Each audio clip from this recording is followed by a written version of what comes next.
Hello there, you're welcome to the news on NTA International, reaching you live from Abuja. I am Obiageli Ugoke. We'll begin with the headlines.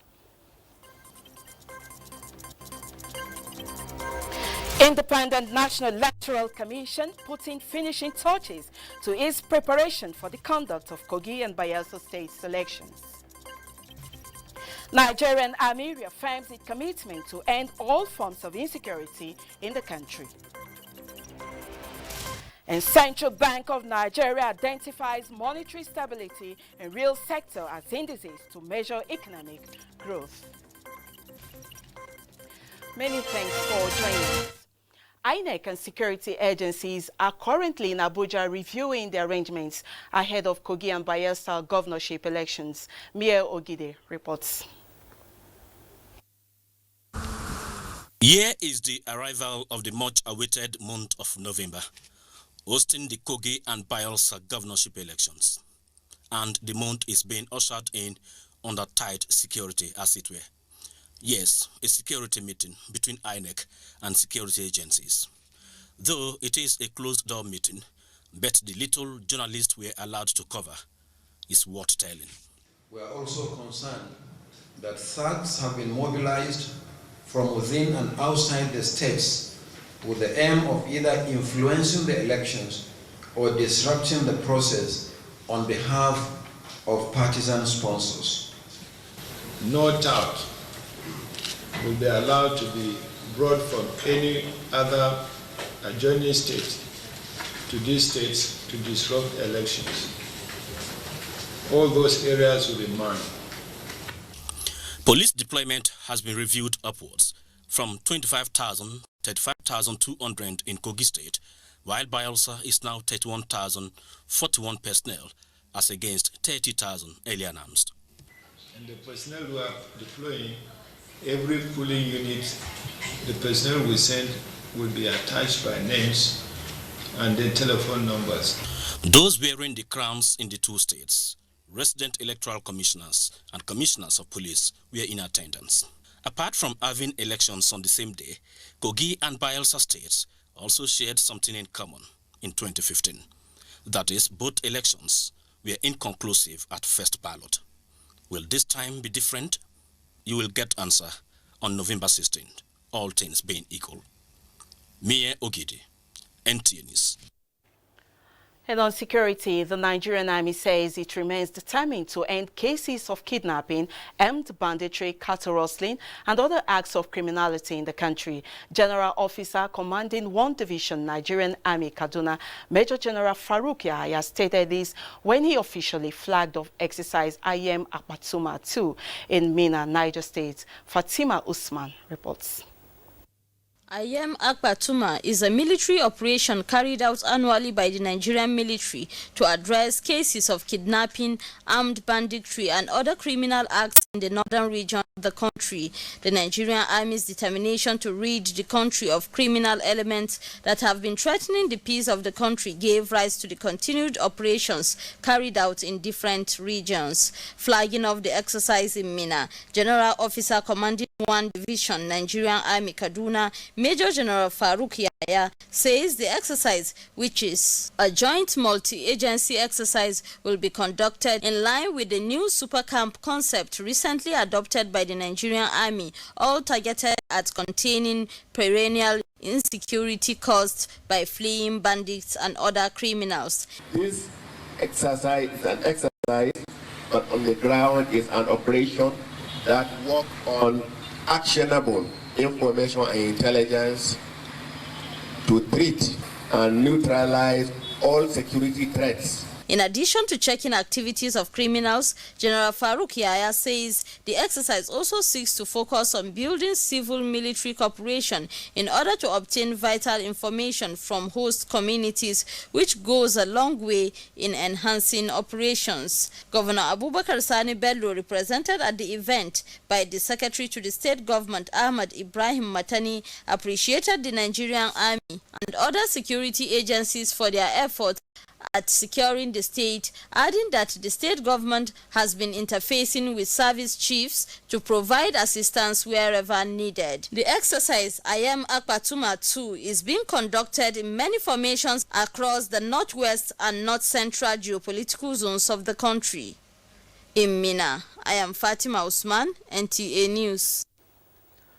Meanwhile, the Defense Headquarters is collaborating with the Nigerian Film Corporation to change negative narratives on the armed forces in some Nigerian films. Defense correspondent Ismail Musa has details on what the partnership entails.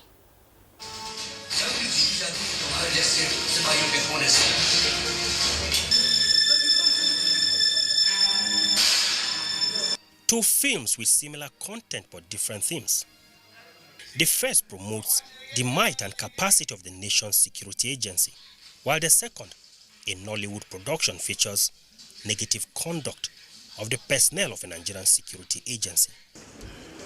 This civil-military relation workshop, organized by the Defense Headquarters, intends to urgently ensure Nigerian movies project concepts that enhance national interests. We are going to project them through the lenses of all of you gathered here who are notable filmmakers.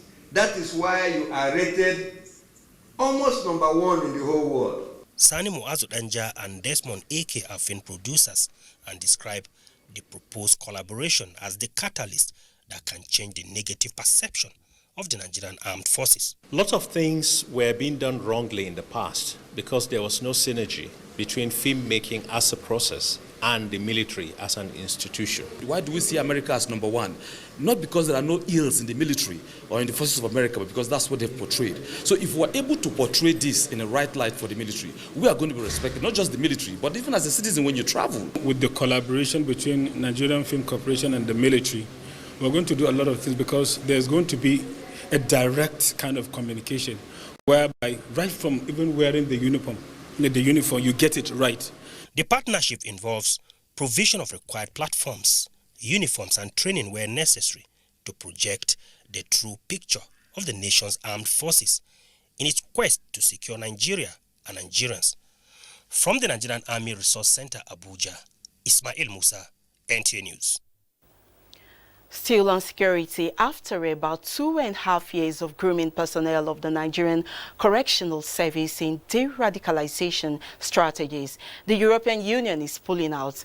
This is to pave way for the service to integrate the operations with the dictates of the new Correctional Service Act 2019. Victor Azu tells us more. A warm welcome for this European Union team.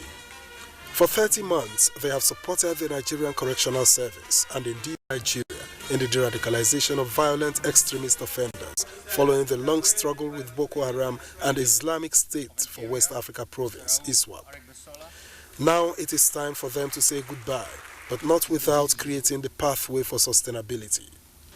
Nigeria's de-radicalization program was established to change the behavioral attitudes and beliefs of those associated with Boko Haram. The new curriculum not only captures and integrates issues related to de-radicalization, but has a foundation in human rights standards. The next phase is to have a training manual. We are going to commence producing a training manual chapter by chapter on the Act itself. With the task of launching the training curriculum and teaching template donated by the group, the Minister of Interior, Rauf Aregbesola, expressed his government's expectations going forward.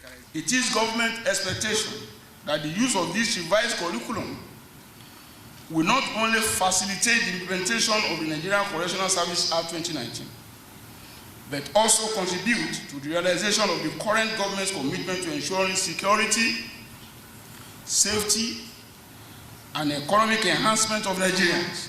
A fitting way to round it all off is this pat on the back for the last Comptroller General of Prisons and first Comptroller General of Corrections.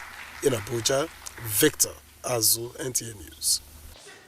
And from security, we turn to culture and tourism.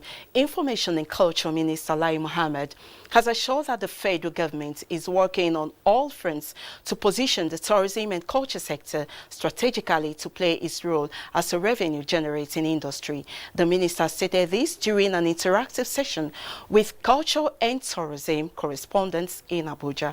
Anthony Forsin reports. The Information and Culture Minister, Lai Mohammed, chronicled the sector's performance under his supervision in the last dispensation. He said, contrary to insinuations that the information sector was given more attention than culture and tourism, a lot was achieved in the culture and tourism sector in the last administration. During my first term or two, we succeeded in getting pioneer status to be granted to the creative industry by the federal government to boost investment in the sector. It was one of the recommendations from the Creative Industry Financing Conference. And we actually want to call on our stakeholders and practitioners to take advantage of these two very important initiatives from the government. In this second term in office, Lai Mohammed assured that a robust calendar of events is underway and that culture and tourism reporters will be carried along fully. So we actually really need to work with you, even as resource person, and that's, I think, that way we'll be able to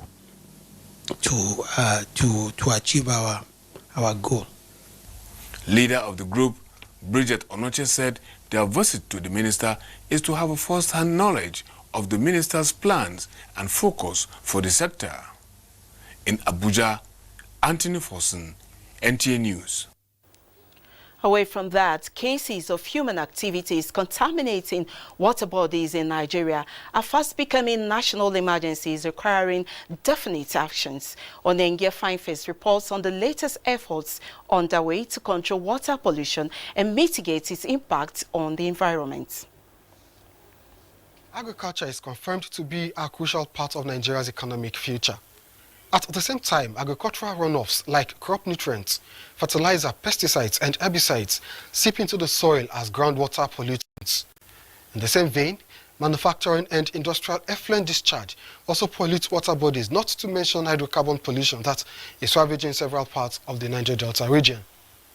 National Environmental Standards and Regulations Enforcement Agency, NESRA's 13th National Stakeholders Forum is focused on providing innovative solutions to water pollution in Nigeria.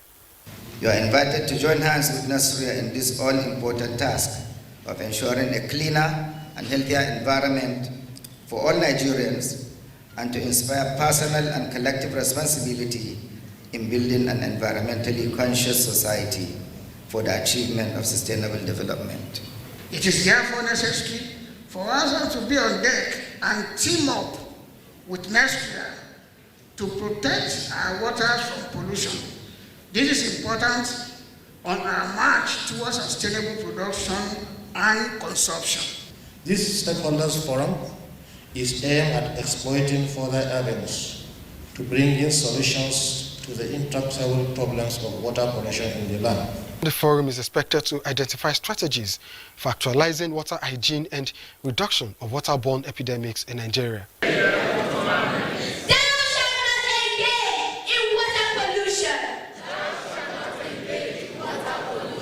In Abuja, Onengia Fineface, NTA News.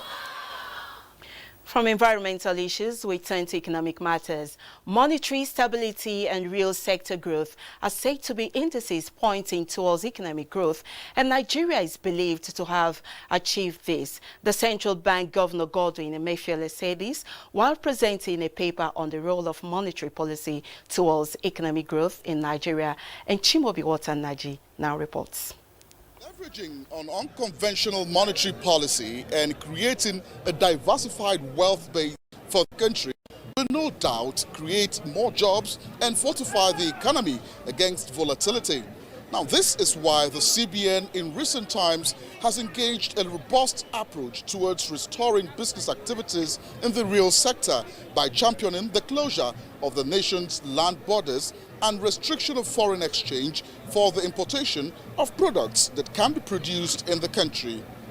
Regardless of the views of our critics, our unconventional measures were well thought through and have been yielding significant gains for the Nigerian economy. Noticeable successful outcomes, we can mention a few of them. For instance, after 5 consecutive quarters of negative growth, beginning in the first quarter of 2016, a coordinated approach by the fiscal and monetary authorities supported a rebound in the nation's economy during the second quarter of 2017. Targeted intervention schemes, including the Anchor Borrowers Program, launched by President Muhammadu Buhari in 2016, ensured the provision of finance and incentives to improve participation in agriculture by more Nigerians. Other issues, including the provision of a ready market for the offtake of agri-produce, are other areas government is paying due attention to, so as to reduce wastages occasioned by lack of market in Auchi, Edo State. I'm Chimobi Walter Naji, NTA News. Many thanks, Chimobi. This is the news on NTA International, reaching you from Abuja. Stay tuned for more news after this message. The NYSC 2019 Batch C Stream 1 orientation course will commence on Tuesday, 5th of November 2019 in all NYSC orientation camps. Cut-off date for registration, 12 midnight, Wednesday, 6th of November 2019. Swearing-in ceremony, Thursday, 7th of November. Closing ceremony, Monday, 25th of November. Prospective corps members advised to check the following newspapers for details. Leadership and Blueprint newspapers, Friday, 1st of November. Vanguard and Punch newspapers, Monday, 4th of November 2019. Guardian and Daily Trust newspapers, Tuesday, 5th of November.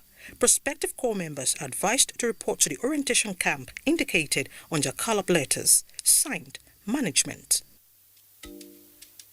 Your information dey important, just like your identity. Now the only way we fit take hala you. Make you go browse easy.gotvafrica.com. Sign in with your IUC number and mobile number and scroll down to personal details and address. Then check well to see say everything bam. You fit change the one wey not correct. To finish everything, just click the save button and it don't finish. Thank you. I make sure say my phone number dey correct. That's now why GoTV fit call me make I come collect my own awoof. Angel, time for my phone in that way because now my correct phone number dey for book. GoTV, live it, love it. Now look me again, no. Make you go do your own.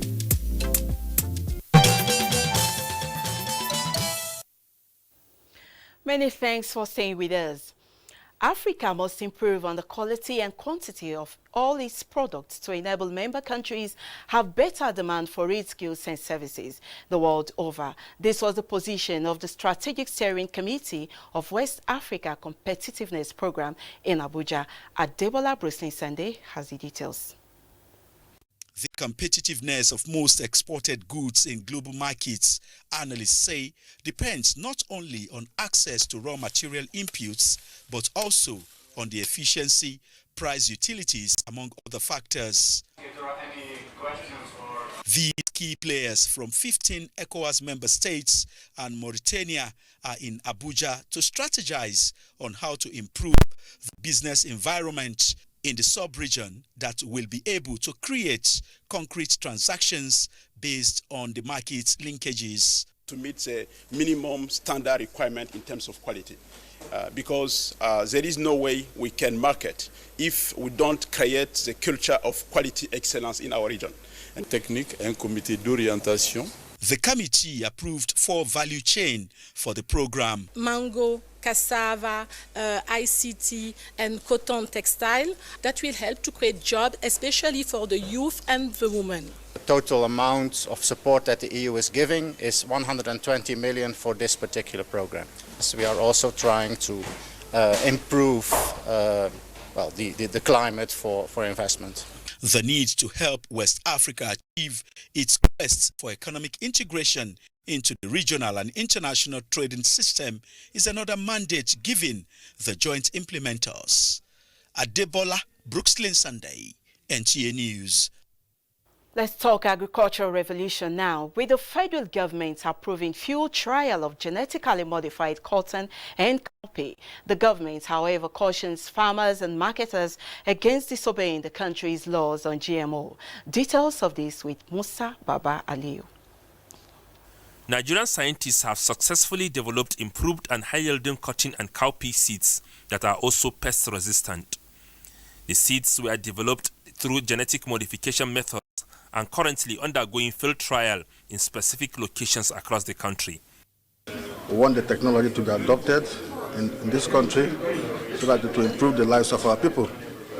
Because obviously you agree with me that there's no way we can feed adequately, guarantee food security for over 200 million people, depending purely on the hoe and knife type of agriculture. If certified, the modified seeds will be made available for commercial production. As this is being awaited, the National Biosafety Management Agency raised its red flag, warning that the process must not go against the relevant laws of the country. The law specifically says if anybody introduces or trades or uses genetically modified seeds or grains or any product without approval from the National Biosafety Management Agency, if prosecuted and found guilty, risk 5 years imprisonment or a fine of 2.5 or both. And such facilities that are used can also be confiscated. This brought about this meeting with seed merchants and marketers with a view to acquaint them with Nigeria's position on GMO. In Abuja, Musa Baba Aliyu, NTA News. For stories trending in the financial sector, over now to Olainka Ojo. Plans are underway by the Nigerian Content Development and Monitoring Board in partnership with Oil Producers Trade Section to develop oil and gas industry marine vessel standards. The Executive Secretary of the board, Simbi Wabote, who stated this in Abuja, explained that the standards will be applied in marine tenders by all oil and gas operators and will specify uniform technical specifications that must be met in marine vessel that will work in the oil and gas industry. The Nigerian Economic Summit Group says the nation's economy can become globally competitive if it can let go of subsidies and channel money into infrastructure development and investment. A member of the group's board, Udeme Ufot, while noting that a lot of policies supported by the NESG had been implemented, even though it was not at the desired pace, added that NESG will continue to dialogue and ensure the growth of the Nigerian economy. The dollar traded near a 3-week low against the yen.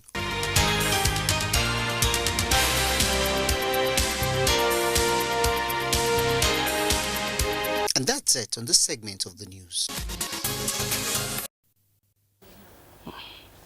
And on news across the globe, the United Nations has confirmed that this year's climate change talks will take place in Madrid in December after Chile withdrew as host this week because of massive street protests in the South American country.